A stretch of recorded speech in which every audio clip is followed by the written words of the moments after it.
உணர்த்ததான் சமாதிக்கு மேல் சிவலிங்கத்தை வைத்துள்ளார்கள். ஜீவன் என்றால் உயிருடன் இருப்பது, சீவன் என்றால் உயிரை நிரந்தரமாக வைத்திருப்பது. ஆனால் காலப்போக்கில் ஜீவ சமாதி என்று பெயர் வந்துள்ளது. அதுவும் ஒரு வகையில் பொருத்தமாக தான் உள்ளது. ஆயினும் ஜி ஜா என்ற சமஸ்கிருத வார்த்தைகள் அக்காலத்தில் திருமூலர், அகத்தியர் தொடங்கி ஔவையார், மாணிக்கவாசகர் போன்றவர்களின் பாடலில் பார்த்தோம் என்றால் சமஸ்கிருத வார்த்தையை அவர்கள் உபயோகப்படுத்தி இருக்க மாட்டார்கள்.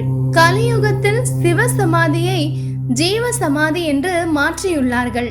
எந்த ஒரு சித்தரும் மனிதர்களை இல்லறம் துறந்து துறவரம் மேற்கொள்ள வேண்டும் என்று கூறவில்லை.